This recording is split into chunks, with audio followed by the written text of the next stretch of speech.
Sejam muito bem-vindos. Eu sou Mayara Bezerra. Eu sou Thaislane Nascimento e esse é o nosso podcast. Elas cortam e conversam. Hoje a gente está aqui com o Dr. Pablo Awad. É assim que pronuncia teu nome? Awad mesmo. Awad. É o jeito que escreve.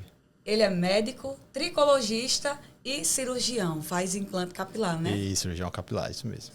Então, a gente está aqui reunido para tirar algumas dúvidas, as principais dúvidas dos nossos clientes, a demanda lá da barbearia. Certo. E eu tenho uma primeira pergunta para te fazer. Tá. É muito séria. Não vai deixar nem homem falar dele. Vou fazer a pergunta. Pode falar. Eu vim aqui para isso. Então, é dos carecas que elas gostam mais? Eu acho que essa história aí, eu vou ser muito polêmica se eu responder eu essa acho pergunta. que essa história deve ter sido inventada por algum careca, porque senão não tinha tanta procura para ganhar cabelo. Então acredito que seja mais algum careca inventou isso aí para se sentir melhor. Provável. É. Então, fala um pouquinho de você, Certo. sua profissão. Como vocês falaram, meu nome é Pablo Awad, eu sou especialista em tricologia e transplante capilar e atuo aqui na cidade de João Pessoa, né? Então já venho há um tempo aí trabalhando nessa área, é uma área que me estimula muito e queria agradecer também o convite de estar aqui com vocês para responder as principais dúvidas, né, que devem surgir no dia a dia de vocês. A gente que agradece. Primeiramente, é um privilégio receber você. Imagina, que isso. Obrigadão. Então, Podem começar os trabalhos. Eu já fiz minha primeira pergunta importante. Você pode perguntar. Pablo, para iniciar, assim, uma pergunta bem leiga. Como é que funciona o processo do implante de cabelo? Certo. Explica pra gente, assim... Tipo, seria tipo pré-operatório, mais ou menos? O pré-operatório, como é que acontece? Tipo, é simples, a gente prepara o paciente, esse tipo de coisa. Só para, assim, eu não sei nada de implante. Como é que é isso? O ideal sempre, obviamente, tem que ter uma consulta inicial, né? A gente tem que conversar com esse paciente, porque é muito importante a gente ver quais são as expectativas do cliente em relação ao procedimento. Porque se são expectativas muito irreais, ou seja, ele tem uma calvície muito extensa, uma área doadora limitada, então ali já é o momento da gente conversar e já ajustar essas expectativas, porque se não bater as expectativas do paciente com o que o procedimento pode oferecer, já é hora ali da gente até contraindicar, como já aconteceu algumas vezes. Então o principal ponto é esse, o transplante ele não é para todo mundo. Então, a gente tem que justamente ver em relação à queixa que ele apresenta e quais são as expectativas dele. Se o cara tem uma área muito extensa de calvície, uma área doadora pequena, não tem como a gente dar uma densidade tão grande. Então, a gente já orienta, às vezes, até terapias ali, vamos dizer assim, uma prótese capilar, por exemplo. Sim. Às vezes é a melhor opção para aquele paciente. Porque se o transplante não vai atingir o que ele espera, que o transplante vai dar para ele, então a gente às vezes até orienta esse tipo de busca pela prótese, por exemplo. Então é por isso que na barbearia às vezes eu vejo aqueles carequinhas que já fizeram implante, mas não são muito cabelos. É só mesmo aquela cobertinha assim por cima. Isso. Aí tem várias questões que podem entrar aí. O procedimento pode não ter sido tão bem realizado e outras vezes realmente o médico fez o que era possível dentro da realidade daquele paciente, né? E aí é a questão justamente da gente ajustar essa expectativa antes para não ter problema depois. Foi muito importante essa observação que você fez, porque justamente eu pensava em relação a isso, de tipo, não foi bem feito o transplante. Mas, na verdade, tem o outro lado da história, que é expectativa versus realidade. Exato. Porque se a gente tem uma área extensa e poucos cabelos para doar, então a gente sabe que a densidade ali não vai ser tão grande. Né? É uma cirurgia muito arriscada.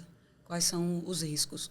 Esse risco varia muito de paciente para paciente. Não, em relação a riscos do procedimento em si, é uma cirurgia tranquila, né? Uma cirurgia que a gente considera ali como minimamente invasiva. Então, assim, os riscos, questão de saúde, de ser um procedimento cirúrgico, isso aí é bem tranquilo, né? Até porque a maioria dá para a gente fazer com uma sedação oral e uma anestesia local.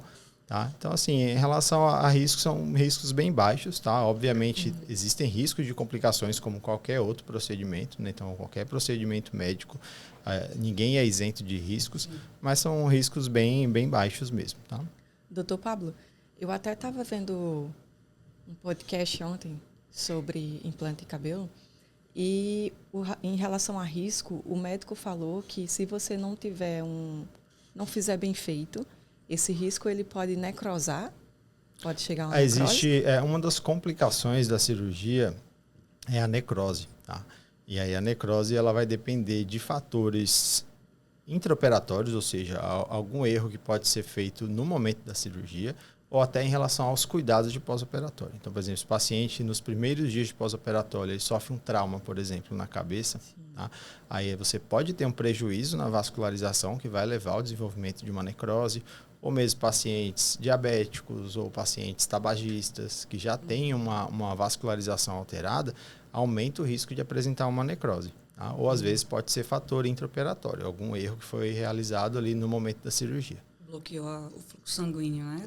Às vezes na hora de você infiltrar a solução, se o médico, a equipe não tem cuidado de aspirar antes de infiltrar, pode pegar dentro de um vaso, então isso pode aumentar o risco de uma complicação nesse sentido. O risco ele pode acontecer, mas também é tipo assim, uma taxação de 100%, digamos que 99% dos casos tudo flui ocorre super muito bem, super bem. Okay. São raros, graças a Deus. Isso. E esses que... Qual o correto dizer? Implante capilar ou transplante? Transplante. Transplante. Porque você tira de uma área e põe em outra. Isso.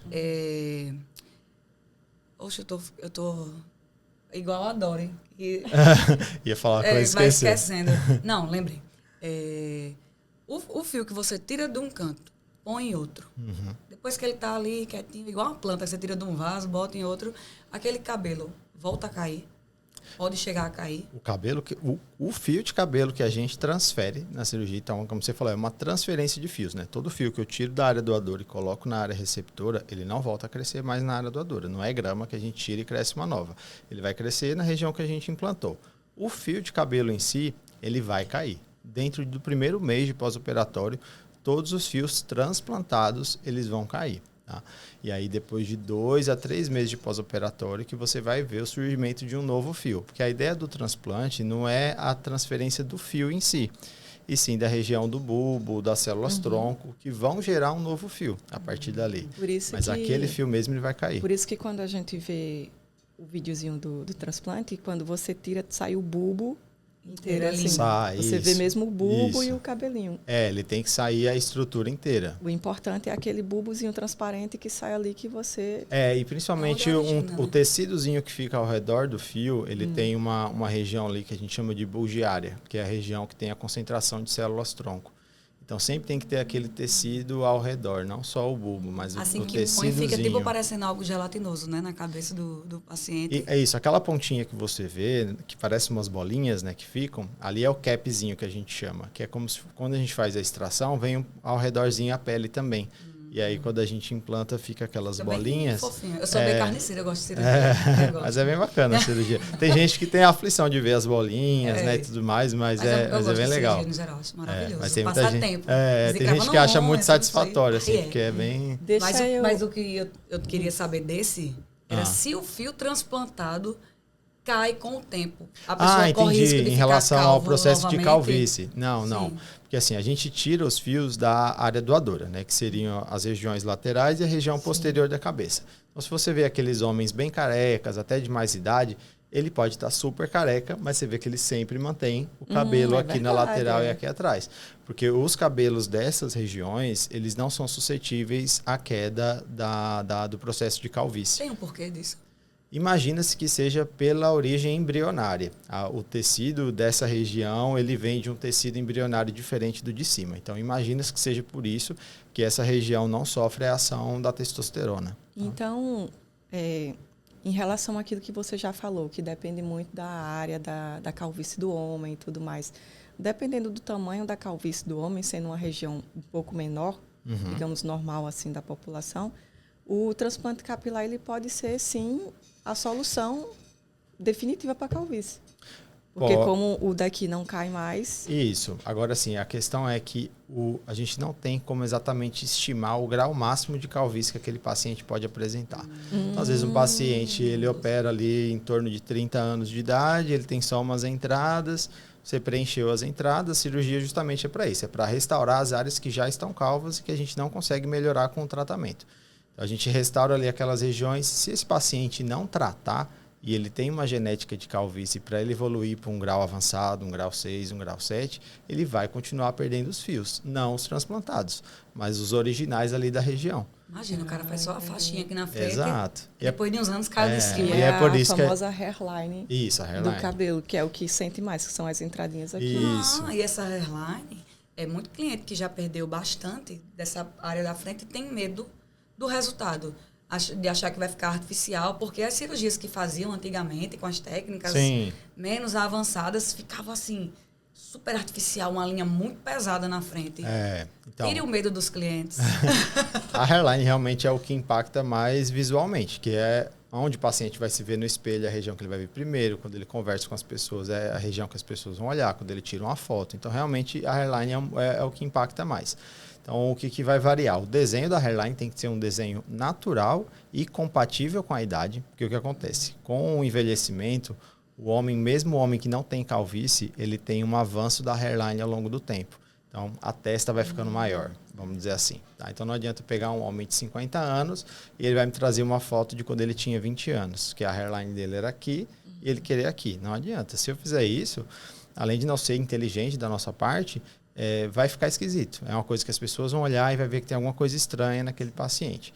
E além disso, né, além do desenho em si da hairline, a questão realmente dos fios. Né? Antigamente, como eles tiravam plugs maiores, ou seja, eles tiravam uma excisão do tecido, às vezes com mais de uma unidade folicular, eles implantavam bem aqui na frente. Aí ficava com aquele aspecto Escuro, que chama né? de cabelo de boneca. Eu ia dizer, mas eu... Que é dentro do mesmo buraquinho sai um monte de Sai cabelo. vários. Hoje em dia, com a técnica FUE, que a gente tira unidade por unidade, aí a gente tem muito mais controle disso. Então, por exemplo, nas duas linhas aqui da frente, a gente geralmente só coloca a unidade de um fio, que é para ficar um aspecto mais de transição. O meu cabelo ele não é transplante. Então, o que a gente quer é replicar a naturalidade. Então, se o meu não é transplante, eu pego e faço aqui. Você vê que os cabelinhos iniciais aqui crescem, são bem fininhos, é só a unidade de um fio, porque é uma transição entre a testa e o couro cabeludo. E aí a gente tenta replicar ao máximo isso na cirurgia então, também. Os clientes esqueçam.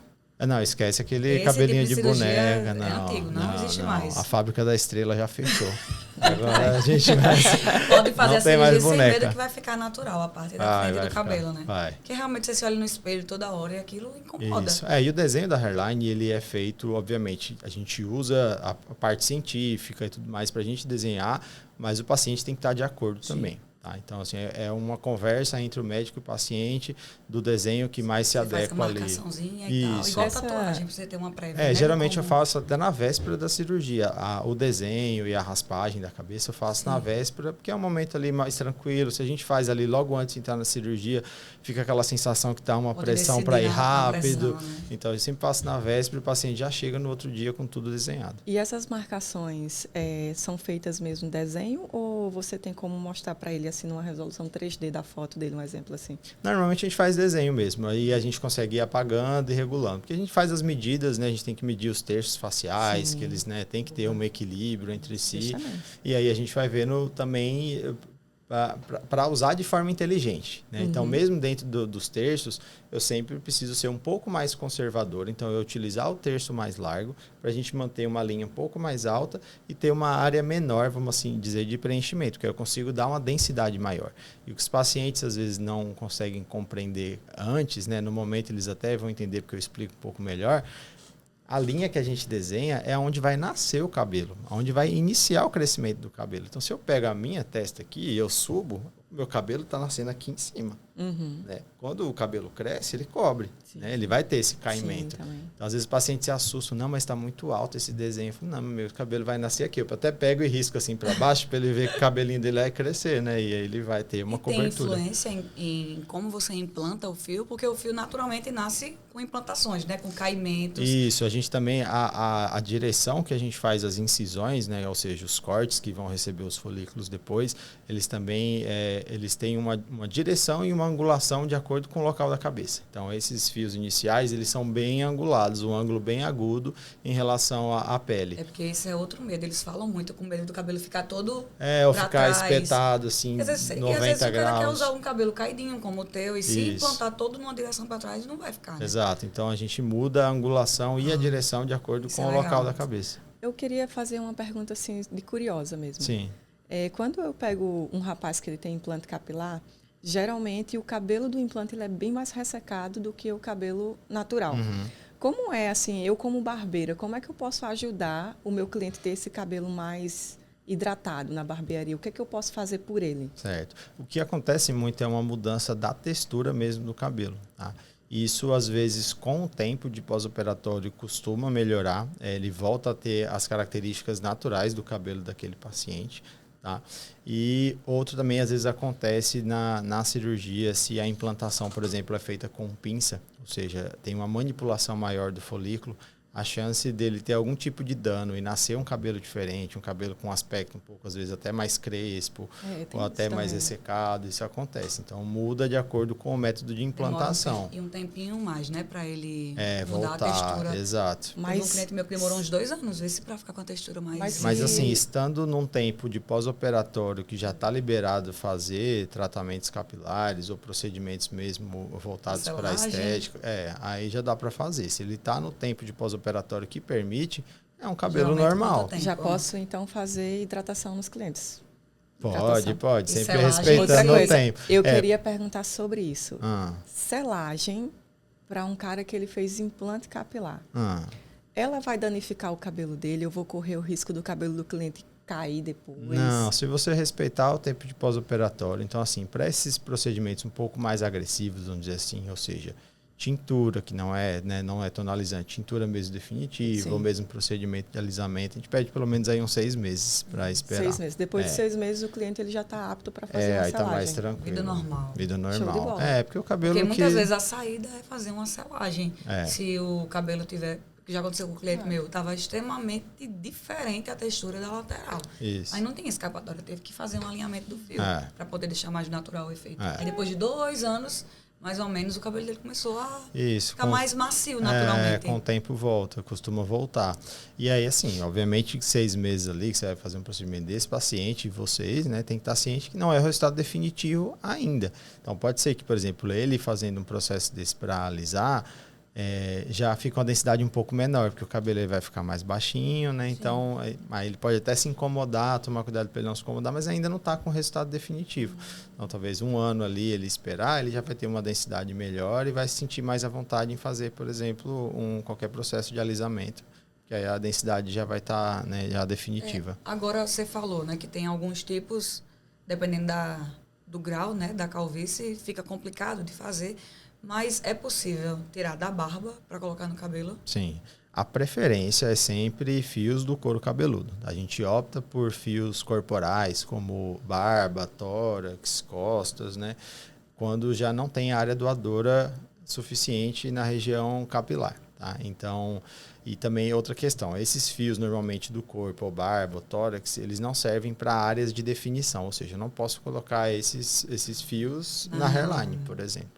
Então, eles são muito utilizados para dar um preenchimento, às vezes, em região de coroa. Porque eles vão ganhar mais volume, até porque costumam ser um pouco mais grossos, mais grossos, e aí só que a textura é muito diferente, o ritmo de crescimento é diferente. Então, é mais para colocar ali entre fios, vamos dizer assim, para melhorar o aspecto visual de densidade. Então, a gente coloca em... Né? É uma possibilidade. Deixa o procedimento, às vezes, um pouco mais longo, mas é uma opção. Para preencher a barba, fazer o transplante para a barba, tira fio de onde? Para a barba depende. Se o paciente tem barba aqui, pelo menos, e às vezes tem falhas aqui, a gente pode transferir da própria barba ou tira da região capilar mesmo. Esse preenchimento da barba, ele funciona só para quem tem pouca falha? Não, às vezes é barba do zero.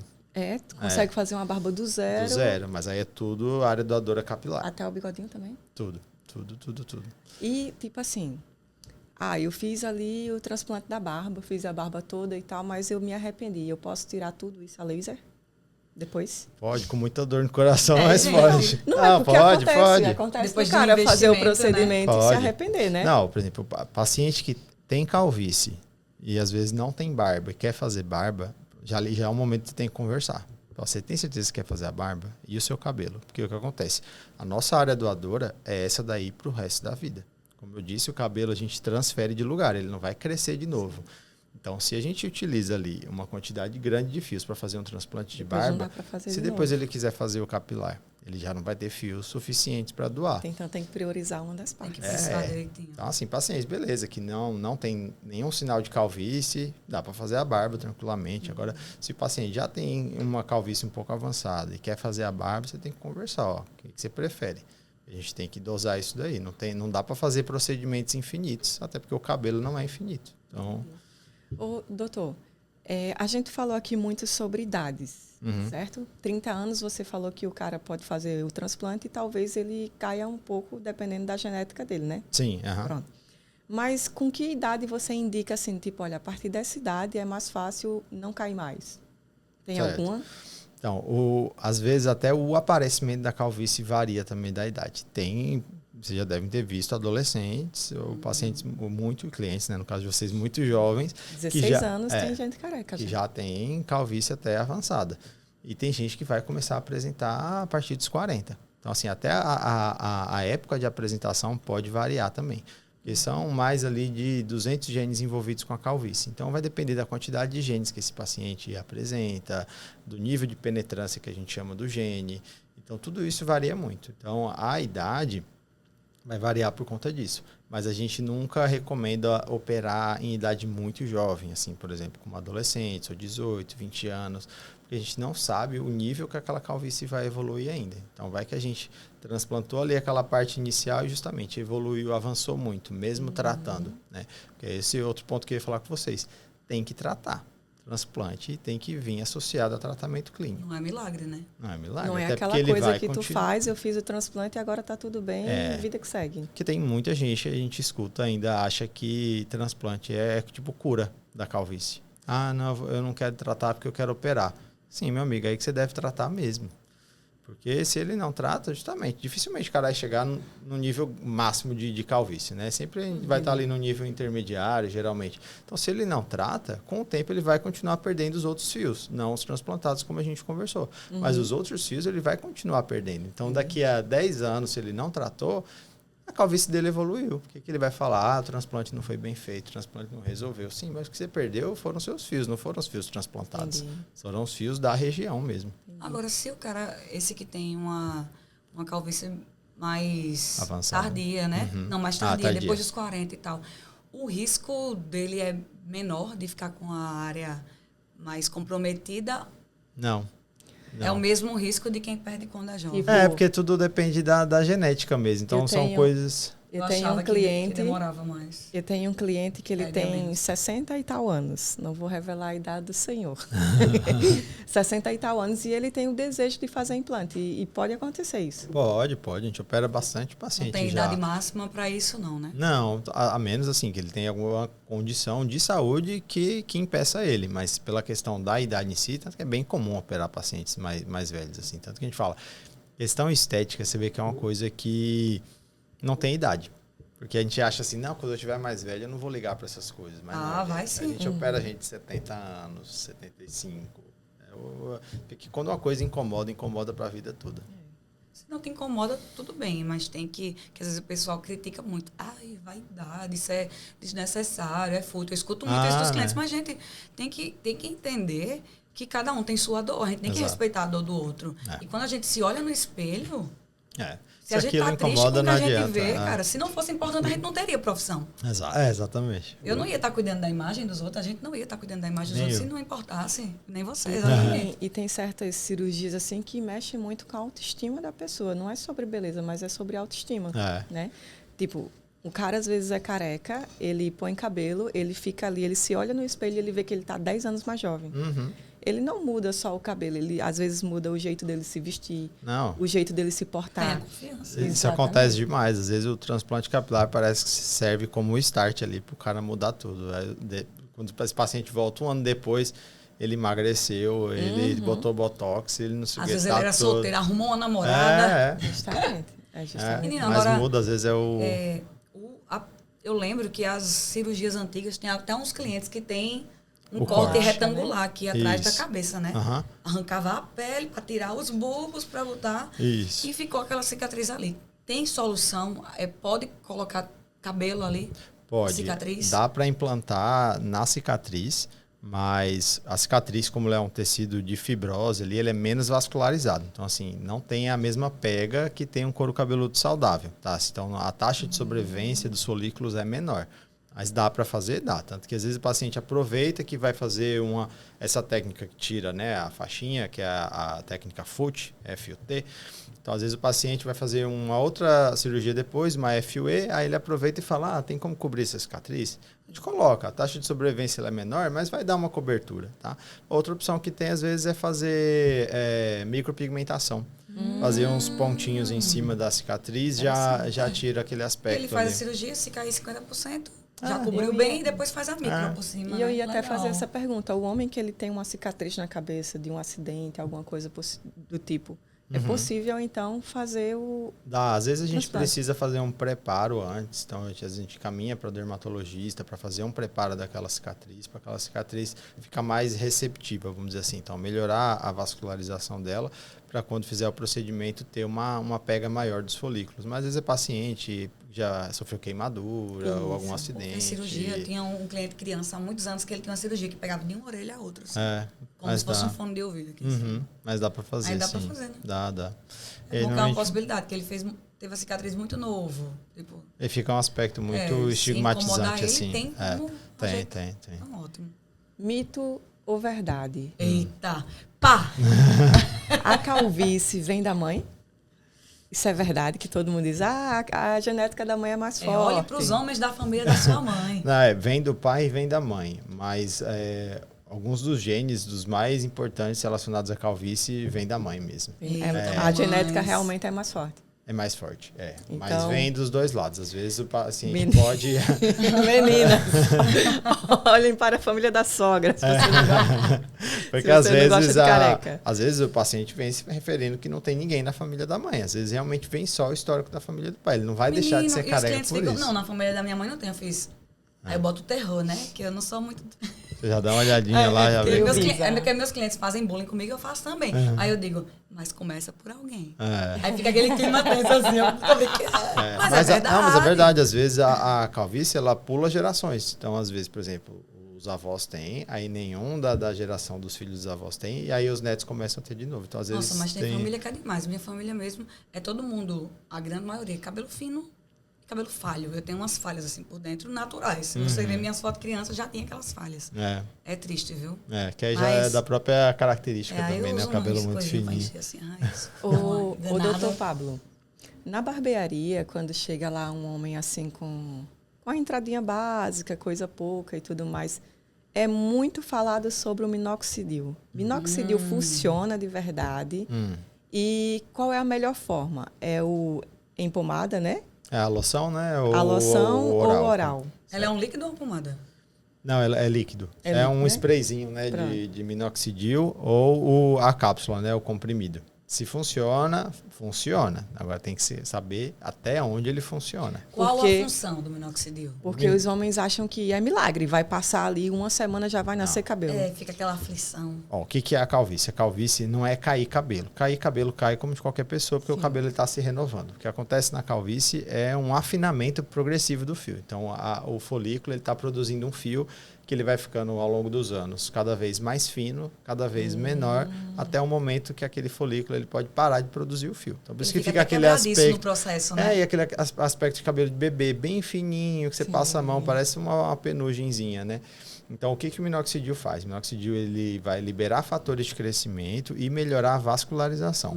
Quando ele aumenta a vascularização, ele vai fazer o fio engrossar. Então, o fio, além dele ficar um fio novamente mais longo, ele fica um fio mais grosso. Então, melhora o aspecto de densidade. Mas se o paciente está esperando que melhore aquelas áreas que ele já perdeu os fios, ali não melhora. É o que eu digo, não espera cair, faz um preventivo.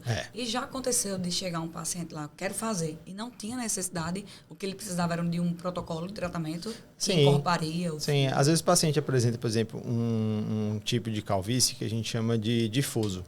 Ele não tem entrada, ele não tem nada, mas você vê que todo o topo aqui da cabeça dele o cabelo piscina. Tem bem pouquinho cabelo. Você vê o fundo. Exato. E ele às vezes nem tem aquele desenho de entrada, ele tem tudo preservado. Se você olhar ele de frente assim, às vezes nem parece que tem calvície. Assim. Quando você vai olhar, Esse tipo de paciente é um paciente que é muito bom para tratar, porque ele não tem uma área que ficou totalmente calva ainda. Então, ele não teve uma perda folicular muito grande. Então, a gente tratando esses casos melhora muito. O transplante é para restaurar áreas que já estão calvas.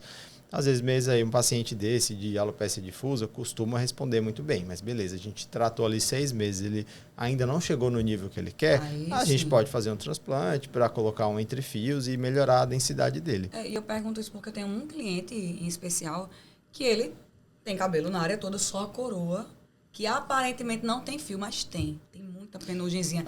Eu já disse a ele, eu tirei até uma foto, mostrei pra ele, fiz, cara, tu tem cabelo, vai fazer um tratamento, porque ele não tá podendo fazer a cirurgia, porque tá tomando o anticoagulante. E ele não pode parar, porque teve uns problemas de saúde, não pode. Tipo, o cara tem que tratar, não deixa cair. Coroa é uma região que responde muito bem a tratamento. Olha aí. Muito. Não vou dizer seu nome, mas você sabe que é você. Vai fazer um tratamento, cara. Tanto que às vezes o paciente tem uma coroa um pouquinho rarefeita e aí ele vai operar pra gente fazer aqui a região frontal e ele fala, coloca um pouquinho de fio na coroa. Fala, não, amigo, vamos usar esses fios na frente que vai ter muito mais impacto. Atrás a gente vai melhorar com o tratamento. E geralmente melhora. É isso, porque a gente tem que incentivar, porque se a pessoa não se incomoda, beleza. Mas se eu vejo que é um incômodo do cliente, eu estimulo demais a cuidar. Vá cuidar, não espera acontecer o pior. Eu me incomodo, porque eles têm que ir todo mês cortar o cabelo, que é pra eu pagar minhas contas. Não, mas a gente se não tem cabelo, não tem corte, raspa, não tem problema não. O cliente vai, Mayra, tu começa a cortar a partir de qual idade? Eu fui tendo cabelo, até os carecas eu raspo. Olha, e eu vou falar, os carecas, eles são os clientes mais difíceis. Sabe por quê? Quer esconder, quer disfarçar? Não, é porque eu tenho que estar ali procurando o cabelo pra cortar. Na tesoura, uma por uma, né? Olha, tá espiadista. Aproveitando mexendo o corte de cabelo, caso você queira lá ter a experiência Produção, põe na tela. De fio a fio, né? Da gente procurar o fiozinho do seu cabelo. Aparece lá na El Senhor do Altiplano, tem essa experiência de cortar o cabelo comigo ou com Mayara. Você vai ser muito bem recebido. E aí, como sempre, a gente vai deixar aqui na descrição as opções de agendamento com as bonitas lá na barbearia, viu? Muito bem. Thank you. Agora, deixa eu fazer outra pergunta, para eu não esquecer. O minoxidil, ele tem efeito colateral? Tem alguns, mas são muito tranquilos. Assim, o minoxidil, o tópico, que é livre acesso, assim, né? As pessoas conseguem comprar. Até formular por conta própria. Consegue comprar facilmente, tudo mais. As principais reações do tópico, tá? Como o veículo dele é alcoólico, pode irritar um pouco o couro cabeludo. Resseca o fio também, né? O álcool. Isso. O cabelo fica, às vezes, com aspecto engordurado ou, às vezes, com aspecto ressecado. O couro cabeludo pode ficar irritadiço, coça, às vezes descama. Se o paciente faz tintura no cabelo, ele pode oxidar a tinta, então muda a cor mais rápido também. E em relação ao minoxidil oral, se a gente faz direitinho, que graças a Deus eu faço, que a gente ia aumentando gradualmente essa dose, isso diminui muito a chance de qualquer efeito colateral. Se a gente já começa com uma dose mais alta, a gente aumenta o risco de efeitos colaterais, que seriam o quê com o minoxidil oral?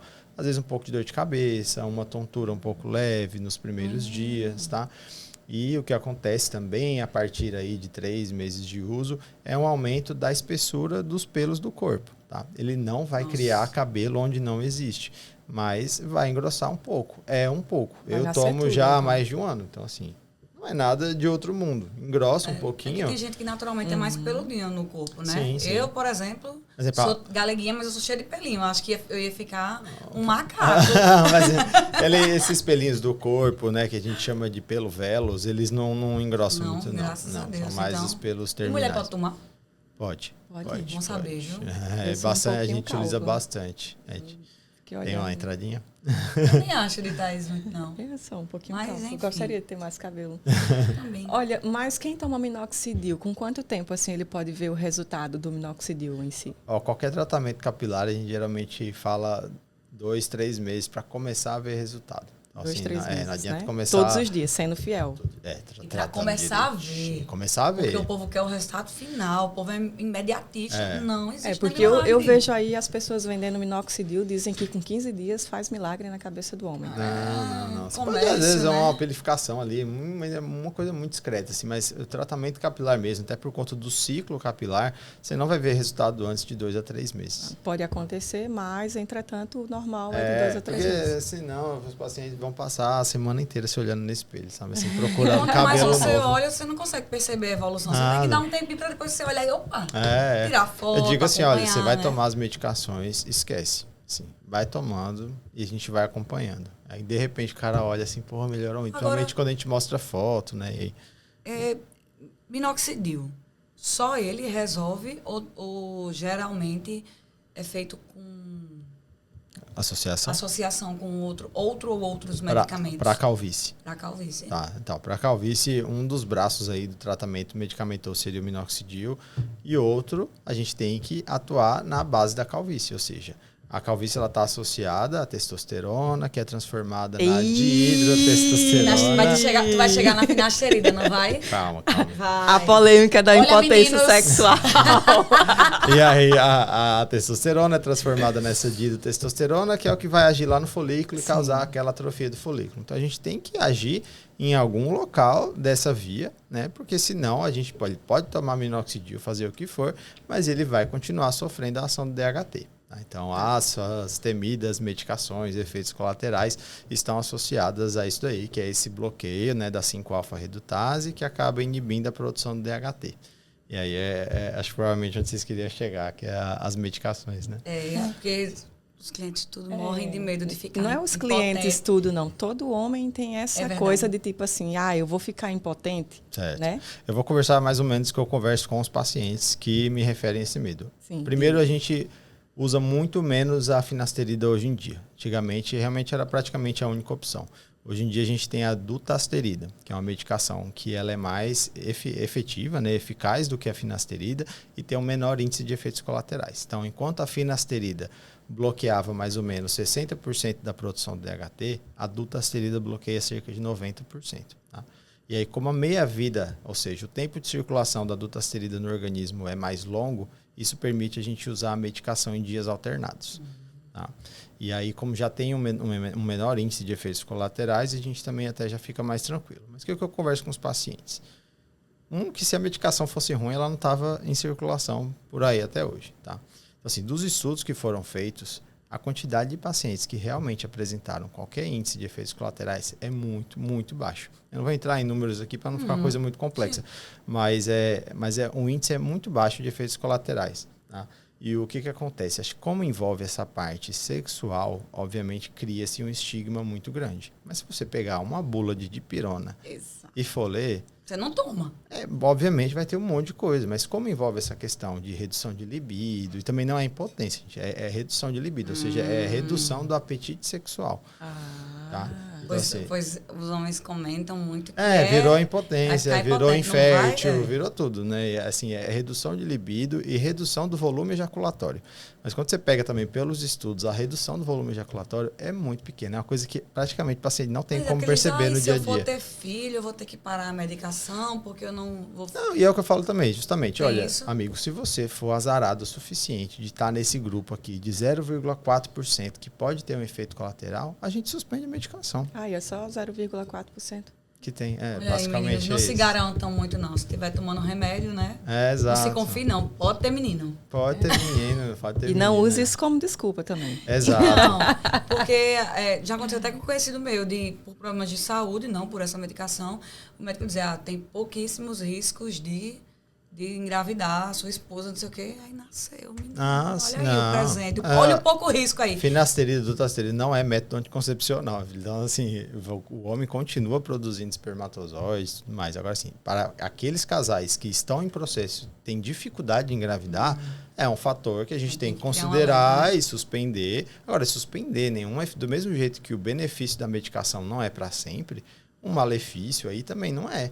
Então, seria muito bom se ele tomasse um mês e funcionasse pro resto da vida para a calvície, tá? Não funciona. Do mesmo jeito que qualquer efeito colateral, a partir do momento que a gente suspende, vai voltar tudo ao normal. Então, a mesma coisa caso um cliente comece a fazer o uso oral, tá correto dizer assim, o uso oral do minoxidil e começar a estimular mais pelos no corpo dele, ele não goste, se ele suspender o uso também, o corpo volta ao normal. Porque esses efeitos do minoxidil, eles são dose dependentes. Assim, todo o benefício que ele teve, inclusive para a parte capilar, ele vai perder.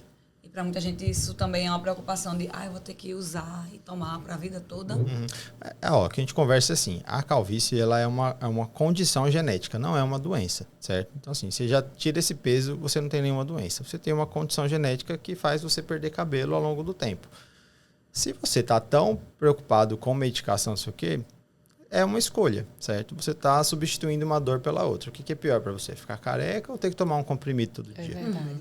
Então, assim, são escolhas. Então, se o paciente, não quero tomar, então, infelizmente, assim, é o que a gente pode te oferecer. Obviamente, existem outros tratamentos que a gente pode optar pelo paciente, mas estou falando em relação ao mais comum ali do dia a dia, né? Então, eu sempre converso isso daí. Ele tem a escolha do preço que ele quer pagar. Exato. E falando sobre valores, o senhor podia falar um pouco de valores assim de implante?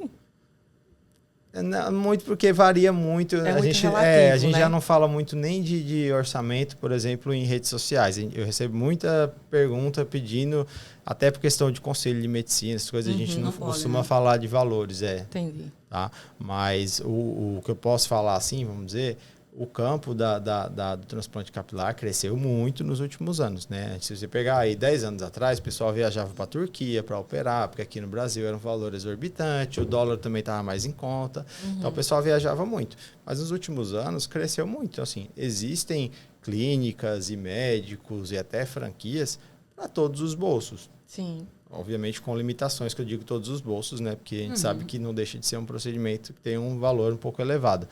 Mas quero dizer assim, os pacientes que têm interesse, busquem, pesquisem. Talvez você encontre ali um local que vai se adequar ao que você pretende pagar, à sua forma de pagamento, mas também tem que entender que preços diferentes também refletem em qualidades diferentes. É o que eu estava vendo ontem. Em relação ao ponto que você tocou da Turquia, todo mundo vai lá porque aparentemente era financeiramente mais barato. Isso. Mas foi o que o rapaz falou quando começou a falar sobre riscos do implante. Exato. Ele disse que todo mundo vai lá na Turquia vendo o benefício, o custo-benefício. Entretanto, o que a gente recebe quando a gente é médico, o que a gente recebe por trás já não é a mesma coisa. Sim. Porque lá na Turquia, a especialização deles é assim, é uma enfermeira que trabalhava na clínica de fulano, e você vai lá, você tem, é assim, assim, assado, faz aqui, o cliente chegou, vai lá fazer. Não é um médico especializado, como se tem você aqui no vê Brasil. Vídeos lá, parece um galpão, assim, é uma maca do lado da outra. É uma linha de produção, É uma linha né? de produção. E é o que eu digo, assim, a loucura que muitas pessoas aqui no Brasil fizeram foi ter ido operar. E se o transplante der alguma complicação? Foi o que ele Você vai disse. voltar até a Turquia para reclamar Foi o que com o ele médico? disse. Não vai. Aí vem muitos casos de Vai necrose. precisar necrose, ou pacientes que vão Necrose. precisar reoperar porque o resultado não ficou bom. Infecções, assim, gigantescas. Até porque não tem tanto cuidado, né? As pessoas falam no Brasil, mas a qualidade de saúde do Brasil é excepcional. É muito boa. Sabe? De nível de qualidade do serviço, de vigilância mesmo, de esterilização de material. Quando você vai comparar com esses outros lugares, cara, não tem E comparação. aumentaram muito os estudos sobre implante, tanto que Sim. você vê as técnicas avançando, né? Sim. Então, mais gente tem, mais médicos têm informações e informações melhores Sim. sobre o assunto. Não, aqui o campo de medicina capilar, né, de transplante capilar no Brasil, não fica devendo nada a lugar nenhum. É porque por alguns anos foi muito escasso. Então, sendo escasso, os poucos que fazem cobram muito caro. Sim. Aí acho que por isso que os brasileiros brilharam os olhos quando via, porque saía mais ou menos estourando 15 mil reais, já com a hospedagem. Os caras faziam um passeio, faziam tudo na Turquia. Caravanas, né? Eu não concordo com isso de ser muito caro.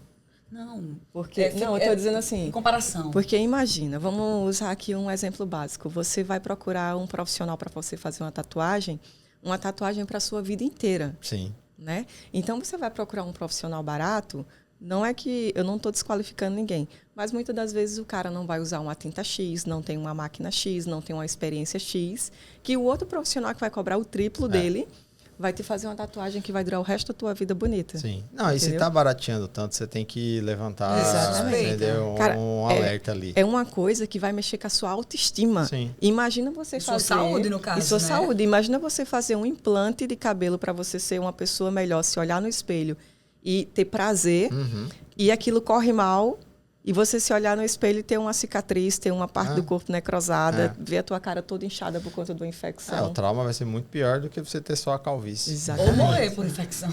Então, gente, procura o Dr. casos. Pablo, que ele sabe o que faz. Vai deixar vocês belíssimos. Nossa. E aumentar Precisando. o tempo, né, desse cliente nosso. Mas a Exatamente. gente raspa, se ficar careca, a gente raspa. Dr. Pablo, eu quero fazer assim uma pergunta que ela não vem muito sobre o transplante. Mas uma queixa que tem muito na barbearia é que as mães chegam lá com o filho, ou até os próprios adultos mesmo, dizem assim, cortar o cabelo na máquina vai engrossar o fio, não vai? E eu sempre digo que isso é um mito. Mas eu quero que o senhor explique o porquê isso é um mito, para que as pessoas vejam que não é só porque eu quero cortar o cabelo na máquina, porque é mais rápido, pelo amor de Deus. Explica pra gente, doutor, por quê? O primeiro ponto é que o cabelo ele é célula morta, né? Então, o que está em atividade, ou seja, o que é vivo, vamos dizer assim, ele está por dentro da pele, que é o que está gerando as células que vão gerar, né, os queratinócitos, enfim. Mas o fio de cabelo, ele são células mortas, ou seja, não tem nada que a gente faça aqui externamente que vá mudar a espessura do fio. Então, o outro ponto é, quando o cabelo ele começa a crescer, ou seja, um fio de cabelo novo, ele tem a ponta dele que a gente chama de enxama de vela, ou seja, vai afinando. Tá? Então, a ponta é bem fininha mesmo. Tá? E aí, quando a gente corta, seja com máquina ou com o que for, mas com máquina o medo é maior com máquina, porque a máquina ela vai deixar todos na mesma altura, exatamente. Então, é mais fácil de ter essa percepção. Quando a gente corta, a gente faz uma transecção transversal, ou seja, aquela ponta que era bem fininha, ela vai ser percebida num corte aqui. Então, vai ser mais grossa no sentido de que a ponta dela vai estar com o corte aqui, né? E não aquela chama de vela. Então, a gente percebe muito. Eu também, quando era novinho, 13 anos de idade, minha mãe não queria deixar eu raspar o bigode, aquele bigodinho feio, ela dizia que ia engrossar. Mas é isso, porque quando você passa a mão no bigodinho de um adolescente, é bem fininho. Se você passar a Gillette, você está cortando todos na mesma altura e de formato circular. Então, obviamente, quando você pegar, é a percepção de que engrossou. Porque fica pontudo, né?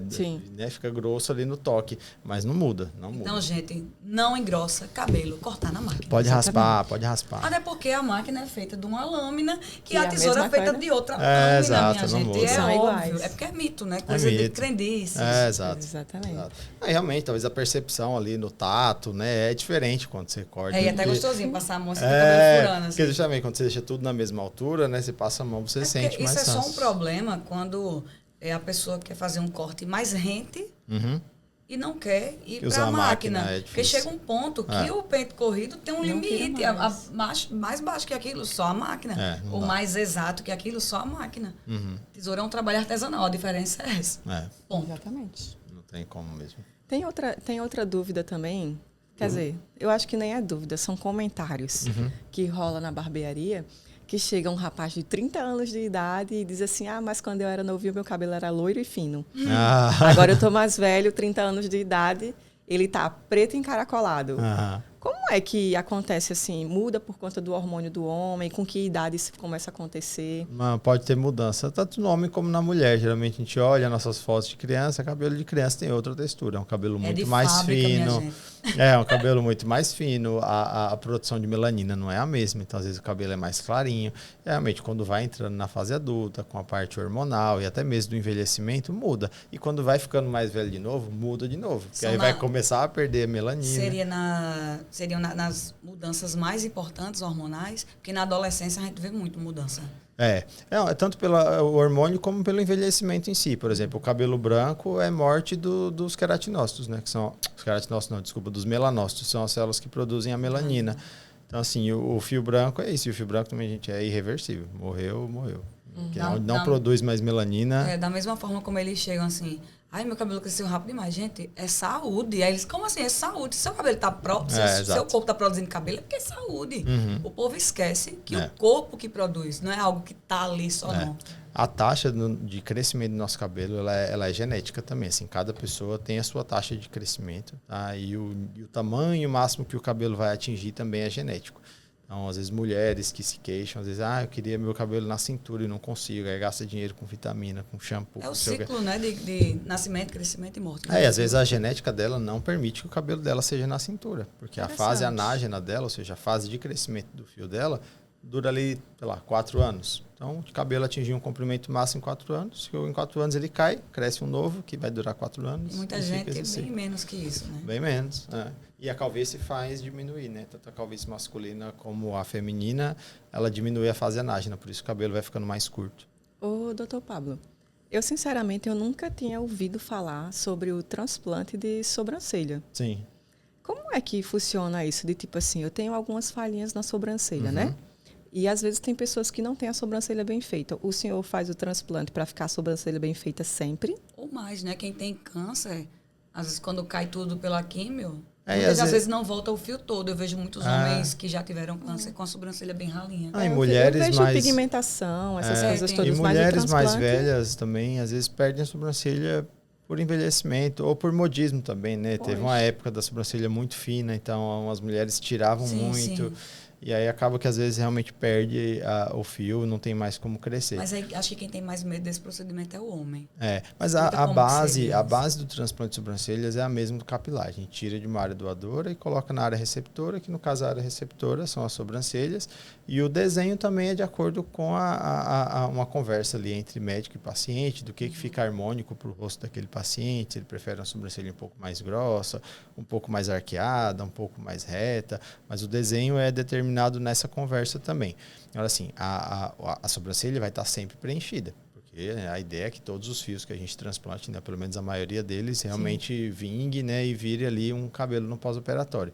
Mas como a gente tira aqui da região perto da nuca, é um cabelo mais fininho do que o restante da cabeça e tem uma taxa de crescimento menor, mas mesmo assim é uma taxa de crescimento maior do que o cabelo natural da sobrancelha. Então precisa que o paciente esteja ciente de que ele vai precisar aparar aí pelo menos uma vez no mês, geralmente, até em casa mesmo, com um profissional. E às vezes em dar uma parada. Dá uma paradinha no porque às vezes o homem já tem, né, assim, homens mais velhos, principalmente, às vezes cresce, né, uns pelões. A gente sempre apara, é meio que costume em barbearia. Vai ter que fazer o design de sobrancelha todo mês na mesma, né? Não, como assim?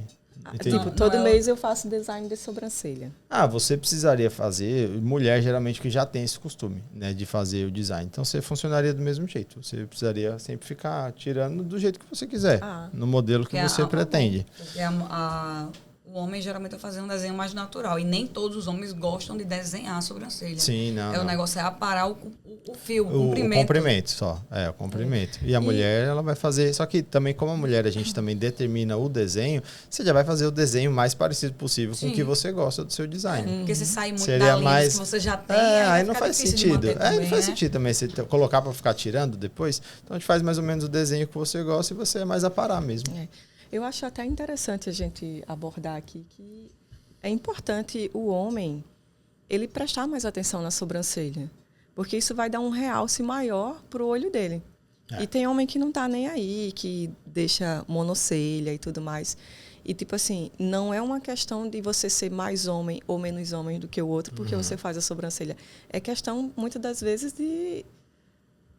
Não é de vaidade, como é que eu posso falar? É autocuidado. Porque é um pouco negligenciado, eu acho, né, a sobrancelha. Isso. Mas é porque quando se você pegar imagens, tipo, de Photoshop da pessoa sem cabelo e a mesma pessoa sem a sobrancelha, o impacto de ficar sem a sobrancelha é muito maior do que sem cabelo. É verdade, eu já vi.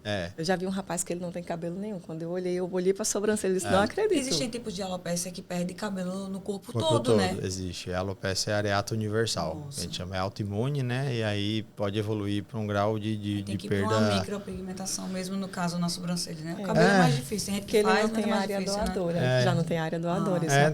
Não tem nada. Eles não têm pelo no corpo inteiro. E tem os tipos também de calvície que são mais raros, mas tem gente que tem calvície aqui na nuca. Que falta uma grande área assim na nuca. Muita falha difícil de ver, mas não, falha não, de ser calvície mesmo, de faltar um palmo assim de cabelo atrás. Existe, tem uma calvície que ela é retrógrada, que a gente chama, né? Porque aí tanto da coroa vai de cima para baixo e da nuca vai de baixo para cima. Aí isso vai estreitando cada vez mais a área doadora. Que seria uma área assim, fica uma faixinha. Aí já é difícil, dificulta, né? Ainda mais. Porque se tu fosse tirar da lateral para colocar ali. Já fica uma área bem mais limitada. Já nem vale a pena cobrir aqui, porque é uma área que não tem tanto impacto visual, né? Se for para cobrir alguma coisa, a gente sempre dá preferência em reestabelecer a hairline ali, que é o que a gente chama a moldura do rosto, né? Porque quando você olha para um careca, você olhou no olho, desviou ali para a testa, da testa vai para a cabeça, você não para o olhar, né? Quando você reestabelece ali uma hairline, é um local que você olhou para a pessoa, subiu e já desceu para o olho de novo. Eles falam isso, de você conseguir conversar olhando no olho da pessoa. Quando é um careca, você tende a desviar assim para cima, porque não tem o cabelo para barrar. Mas isso aqui. é algo natural, né? Que a gente faz sem perceber. Eu vou perceber se eu faço isso. No visagismo a gente estuda isso. Porque está estudando o visagismo. Mas é isso mesmo.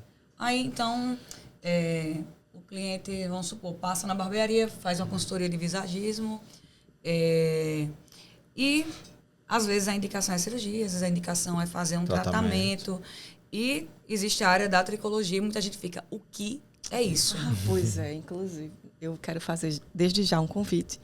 Que a gente quer fazer um episódio só sobre tricologia. Vamos, com certeza. Já tá aí o convite. Então não aprofunda não. Só diz assim por cima o que é tricologia para ficar na vontade também de assistir o próximo episódio. E outra coisa, você que é barbeiro, eu fiquei sabendo que ele vai ter uma super novidade de tricologia. Né, doutor Pablo? Vai, com certeza.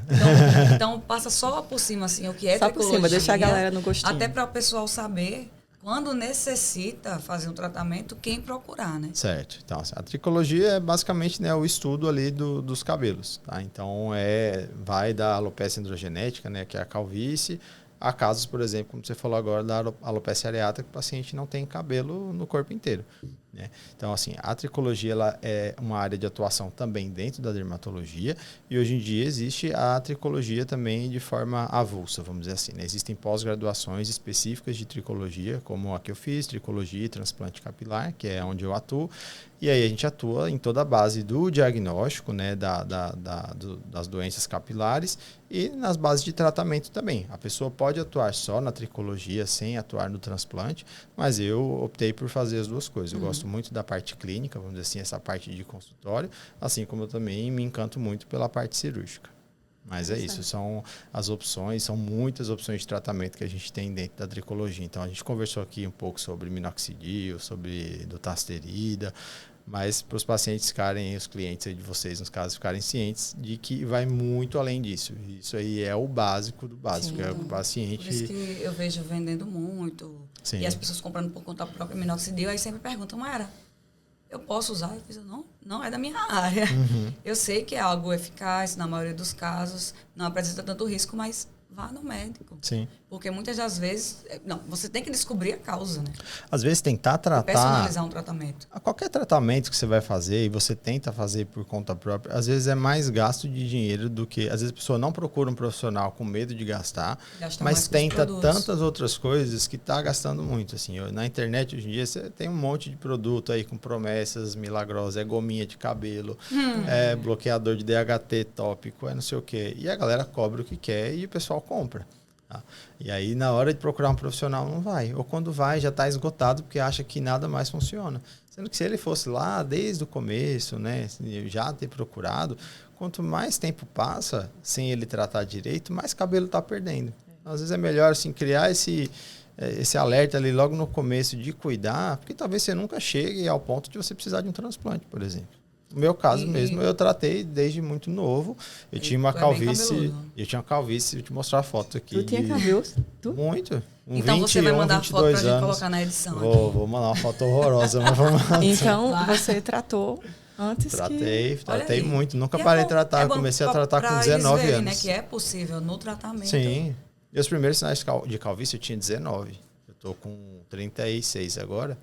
Então, tipo assim, eu cuidei desde sempre. Obviamente fui mudando, né? Eu era novinho, fui mudando tratamento, mudava médico, né? Mas nunca parei 100% de tratar, assim. Sempre levei muito a sério. Faltou só uma coisa. Thaís mencionou do curso que vem por aí. Eu não sei se você já pode falar algo agora ou deixa para o episódio de tricologia. Vamos deixar para o outro, Vamos deixar para o outro. Deixa no ar amigos, aqui. Colegas barbeiros, aguardem que no episódio que a gente gravar com o Dr. Pablo sobre tricologia tem uma surpresa.